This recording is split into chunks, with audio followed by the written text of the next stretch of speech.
Welcome to another episode of the Student Loan Planner Podcast. I'm Travis, and today we are going to talk about why lowering your AGI is going to be more important than ever for student loan borrowers if this GOP reform bill passes in any capacity. And I'm going to explain why. So if it passes, the IBR plan will be the primary plan that a lot of people that already have student loans will rely on. It's 15% of income for 25 years, right? Now, if you do the RAP plan, it's 10% of income, but again, remember that it's 10% of AGI straight up with no discretionary income deduction. So in some ways, the payment might even be kind of similar to IBR.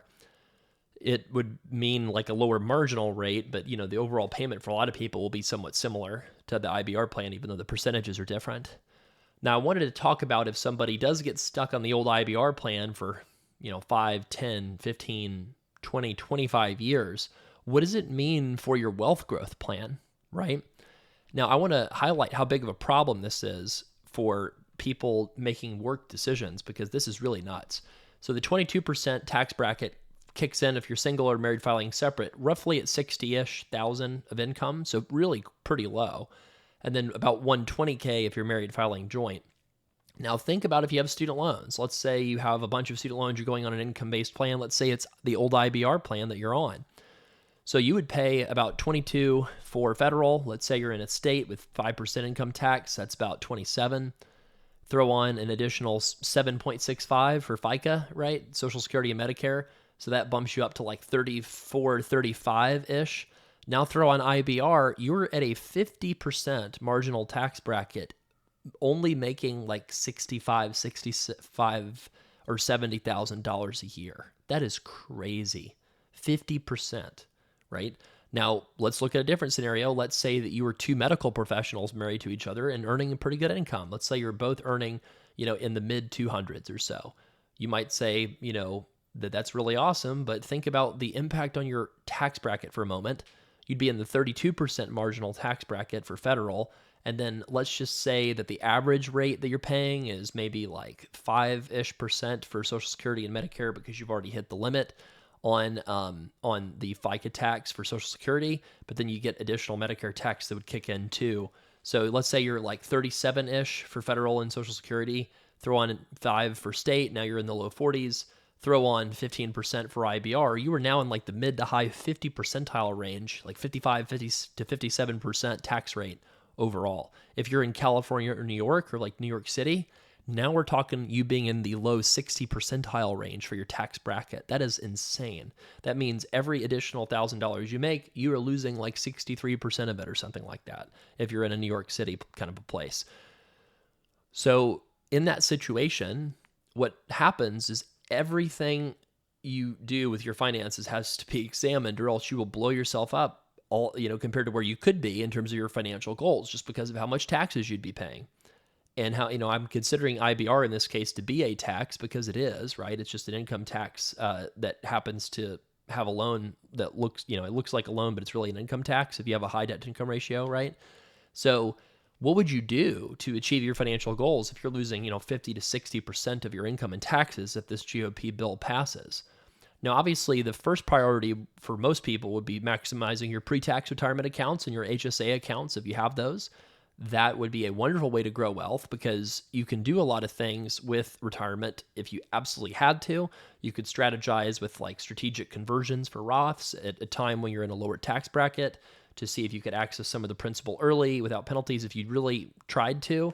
Like you wouldn't want to do that, but you maybe could, right? So putting a lot of money into pre-tax accounts here is a major deal. I will say that even if you're in a super high tax bracket, it's not crazy to still save money. You still want to have an emergency fund. You still want to have a little bit of money going into a brokerage account just so that you could have, access to that money, if you have a big goal coming up. But, here's another big idea.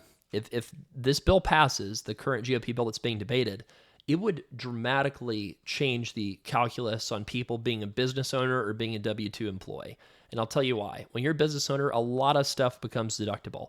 And a lot of stuff could become deductible if you put in a little bit of a time to figure it out. So things like certain kinds of health insurance, right, for a portion of it. If you have a home office and you drive between your workplace, you can write off some of your vehicle. You can depreciate things with bonus depreciation. maybe write off a huge chunk of your vehicle in a given year. You can buy, a building. You can write off like equipment that you do for practice. If you're making a lot of profit, you can go buy a second location. You could set up a defined benefit plan in addition to a regular 401k plan and you can set up profit sharing for that. So you could put away, for example, mid six figures into retirement, maybe not mid six figures if you're younger, but low six figures to retirement pre-tax. Think about that impact. If you're a practice owner in like Long Island or something with 400,000 of student loans from like NYU or whatever, that you took out in like 2015, you might have 10 years of credit already, but you need 15 more years to go. Do you want to be in a 60% marginal tax bracket for the next 15 years? Or would you want to set up, a defined benefit plan with 401k profit sharing to make your, to save 60 something percent on taxes and then withdraw that money in retirement and max out your 24% tax bracket while you're living in, New Hampshire, if you like the cold weather, or, Florida, if you don't like the cold weather, with no income tax, right? Do you see what I mean? So you might be able to tap, literally 40% more of your money in retirement for some situations for people if this bill passes and it forces everybody into this 15% of income kind of situation. They are talking about bringing back some things with like real estate depreciation. So things like, certain kinds of like short-term Airbnb kind of things, like vacation homes may or may not be a thing once this bill with the dust settling. That could become very popular. Professional real estate investor status for a spouse who doesn't work full-time in any kind of typical professional field. They could become a professional real estate investor, spend most of their time on real estate while you do your medical career, and you could go, fix up like, places and rent them out and write off a whole bunch of the expenses when you renovate against your taxable income. That might be a really good strategy if you have a 50 or 60% marginal tax bracket because of this bill passing. One of the reasons why people have not been paying attention to tax planning in relation to student loans that much is just because of how much the can has been kicked and actually making people pay a percent of their income. Like if you really think about it, we are still not asking borrowers that were paying before COVID to pay based on their current taxable income, because the Trump administration kicked the can down the road till February 2026 or something like that, right? In some cases, longer than that, until 2027 in some cases, on recertifying due to IDR. But if they, forcibly put everybody back into IBR with a congressional bill and they, force everybody to recertify with current income, which is very possible, if they do that, suddenly your 2024 tax return, and especially, I can almost virtually guarantee your 2025 tax return is going to be used to calculate an IBR payment. That means that suddenly you're going to feel that pain when you have not felt that during COVID at all. Right? During COVID, people could file separately or jointly, and a lot of people who filed separately went and amended it to joint because they needed to, they were trying to lower their tax burden, and filing separately creates generally a little bit higher tax burden, in some cases very high compared to separate, and a lot of people just didn't want to mess with having to amend the tax return, even though that's perfectly fine to do that. So many people have not been feeling the pain of 10 to 15% of their income in general on student loans, like the past 5 years. So this is something that even if you're thinking, I'm fine, I don't need to worry about this. Well, it's because it hasn't been assessed on you, and it will be assessed on you if this bill passes, and it will be assessed in a brutally high rate if it passes. And so the thing you got to think about is, well, what did people do in like the 60s, 70s, when marginal rates were like much higher than they are today? What did they do to avoid some of this bite out of their taxable income? I promise this is not where I go into some spiel about, what to invest like the billionaires, invest like Rockefeller, buy whole life insurance. Like, no, that's not what that's in my opinion, a very bad idea. There's a lot of like insurance products that were sold heavily due to like the 30s, 40s, 50s, and 60s and 70s having really high marginal rates. That's why we have so many of these like random, like, insurance investing combo products, because those were around for decades because they actually had a lot, more of a place in people's accounts if you're dealing with an 80, 90% marginal rates, right? If you're dealing with 80 to 90% marginal rates, yeah, you probably want to have some whole life insurance that's tax exempt on the dividends or something, right? But, when tax rates went down a lot in the 80s, whole life kind of became really sort of a thing that needed to be sold instead of bought. And so that's why you pay, insurance agents huge commissions, 100% plus of the first year premium in a lot of cases. So if you ever wonder why do people believe in whole life so much, it's because if you convince somebody it's an investment, you pay $1,000 a month in premiums, $12,000 of premiums in the first year, that agent made $12,000 just for a couple hour conversation, So, that's an example of, some people will pitch whole life for this.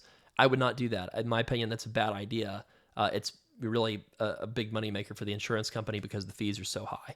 And, the thing that I like to think about is, they tell you things are guaranteed. Well, if it's guaranteed, can you trust the guarantee in a Great Depression? Probably not. So if you can't trust the guarantee in a Great Depression, then there's no real point in the protection. It's just a psychological thing. So you might as well take the risk yourself, have a diversified portfolio with stocks and bonds according to your risk tolerance, and protect yourself and not rely on some insurance company to do it, right? And not pay the fees that they're charging to do it. And I have to say, the usual disclaimer, because we're SLP Wealth says SEC registered investment advisor, past performance, no guarantee of future results, whatever they say, make your own decisions. All investments come with the risk of loss of principal. So this is for entertainment purposes, all the usual disclosures, right? So you would want to really be careful on your realized taxable income if you have this bill pass. I'm going to give you a quick story too about, why more people should be business owners. Like I had this dentist who really wanted to buy townhouses. He was really jazzed about owning, real estate, really wanted to do that.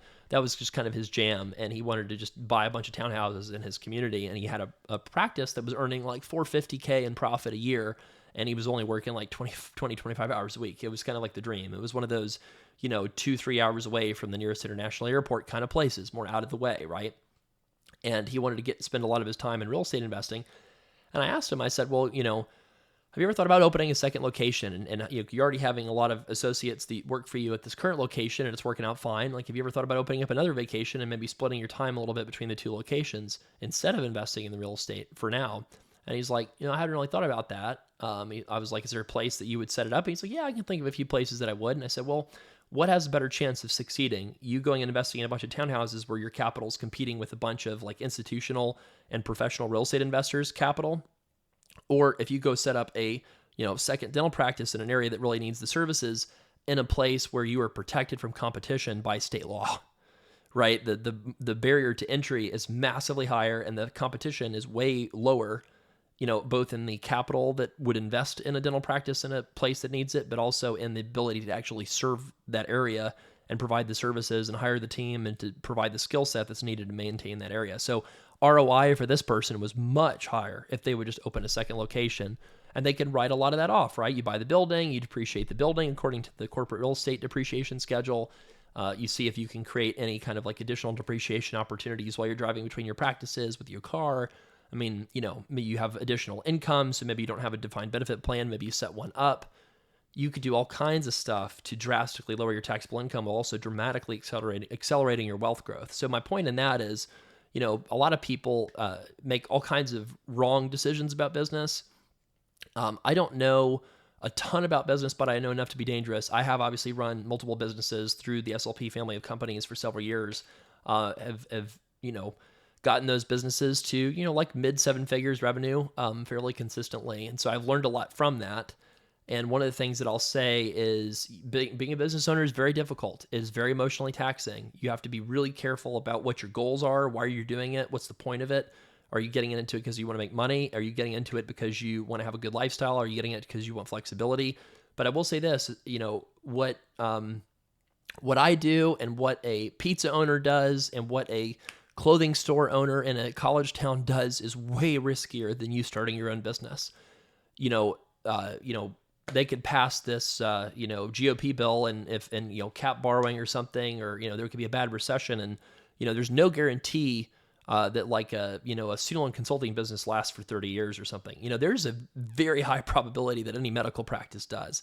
And a lot of times I ask people, what do you think the percent chance of failure is for the average, dental, medical, like vet practice, whatever, right? And they usually tell me, well, maybe like 40% of them fail. That's what the typical answer is. The real answer is about, something like single-digit % of these practices fail. Usually it's because they set up in northern New Jersey in a strip mall with 8 other dental practices next door that all have to accept the worst PPOs imaginable. because they can't afford to not accept them.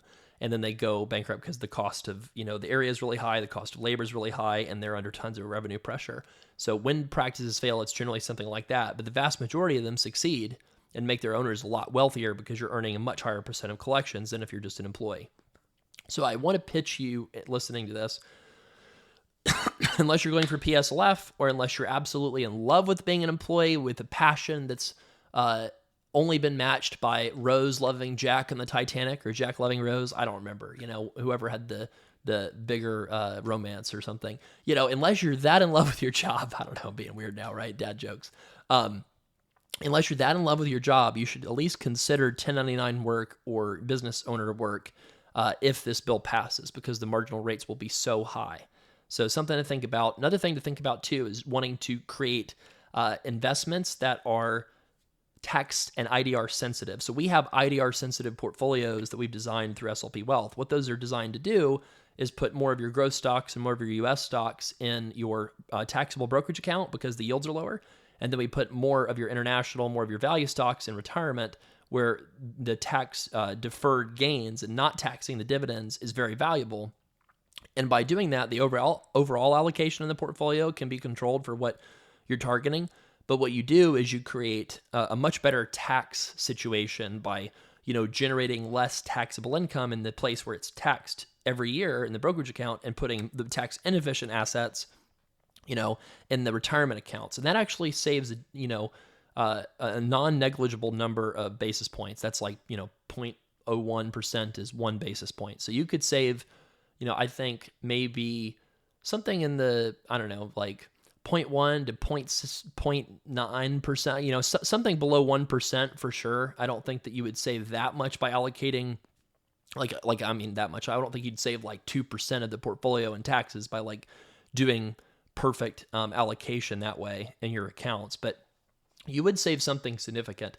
And if this bill passes, the hit that people will take is really significant in terms of the loss of performance that you'll incur in any kind of taxable account at all. So think about if you have a 63% tax rate, because you're in New York, whatever, and you put your money in a 4% bank account and a savings account, you think that's good.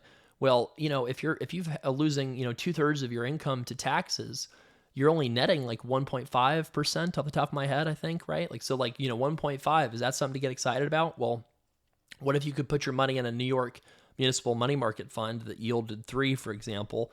That would be twice as much interest yield, So this is the kind of stuff that people will have to think through if this bill passes to make their entire finances reflective of the reality that they are going to lose a huge 50 to 60% amount of their income in most cases to their student loan and tax payments, which means that if the AGI is the thing you need to get low, everybody's going to need to become an expert on lowering AGI. And I will say that one of the reasons we started a tax business, one of the reasons we launched a wealth planning business, I don't want to pretend like I'm a saint. Part of the reason was because I wanted to hedge against student loans going away poof during the Biden administration. I felt like, maybe we should have another business in case, this whole thing just goes away. So I don't have to go be a stand-up comedian or something where I'd fail really badly at that. At least it has something to do, right? So that was one of the reasons. But also, frankly, one of the reasons too was just, how impactful I thought it could be to get financial planning, tax planning, crafted specifically for this avatar that listens to our podcast, the professional with 6 figures of student loans, right? And if this bill passes, the needs that group is going to have are going to be even more pronounced. And because they are capping student loans at $150K, if they pass this bill, the audience that has this problem is actually going to essentially mature over time and get smaller and smaller as people get forgiveness and things like that. So that's kind of cool because we're not a massive company. We're a decent sized company, but we're a small business. And so we can continue helping you on this journey of wealth growth over time until you're done with your loans, and hopefully carry you beyond that. Because one of the things I talk about with our team with SLP Wealth is we're existing for, current and former borrowers. We want to be here for folks once they've reached forgiveness to show you, hey, what can come next? Because before I was doing student loan planner stuff, I was a super weird 25-year-old that was early retired, traveling to 40 countries, and I was super into the FIRE movement. And that was my first blog was all about FIRE and financial independence, retire early, and how everybody should take a sabbatical and retire earlier. than they ever dreamed that they could and live the ideal life that they wanted to live. And then I met my wife, who had this super structured path ahead of her with 6 figures of debt. And I fell in love with her, and it's like, well, I want to try to help her live the same lifestyle one day, but oh my gosh, she's got a lot of obstacles in her path, right? Like all this education she invested, all this debt, all this desire to achieve like certain level of success in someone's career, so like there's all these things. And I was like, oh wow, started Student Loan Planner, and now I get to help people like my wife like live their ideal dream lives and not be, punched in the mouth with this like crazy high tax rate that people are going to be suffering from if the bill passes. So a couple kind of updates, like I don't know if we're going to have that many spots available for tax clients this year. Just to be transparent, it is very difficult to hire someone that would meet the quality standards that we have for tax services. And so we're doing our best. If we can find somebody for tax, we'll announce that to, first our wealth clients. And then if we're having any space at all, we'd announce it to probably our consult clients next. And then the broad email list if we have space. If we do, we'll probably try to announce it sometime in the midsummer or early fall if we do have space. But we do have space for financial planning, and specifically student loan aware financial planning. And it is in many cases profession specific. Not in all cases, we don't have expertise in every profession, but we have a lot of expertise on most professions that have student loans in particular. So if you wanted to try out financial planning at some point, you could do slpwealth.com/book, and that'll get you a discount if you use that link. And then, of course, if you just want a student loan consult only and that's all you want, studentloanplanner.com/book.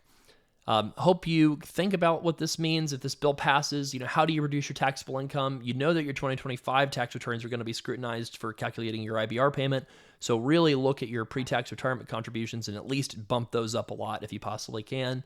And if you are making, more than $200,000 a year, you definitely need to be thinking about your tax brackets and, where things are going in terms of, taxable savings accounts, tax-free money markets, things like that. So if we can help, love to help. slpwealth.com/book, or if you want less help, like just the student loan consult, studentloanplanner.com/book. And I probably should say SLP Wealth is a registered investment advisor with headquarters in Durham, North Carolina. Thank you all for listening. And until next time, have you have a great week. Thank you for listening to the Student Loan Planner podcast. Are you on the free Student Loan Planner email list? If yes, you could upgrade your experience and discover student loan loopholes so good, they might get repealed if I talk about them publicly. Find out my very best thought leadership that I really just can't be super open about anymore, unfortunately. If you want to get our very best tips, not just the ones that I can share for free, then go to studentloanplanner.com/insider to get a special discount for your year membership. That's studentloanplanner.com/insider and get our very best dozens of bonus content and tips that's going to save you money and get you out of student debt faster. And if you're already an SLP Insider, please reply back to those emails and let me know how I can make it even more valuable.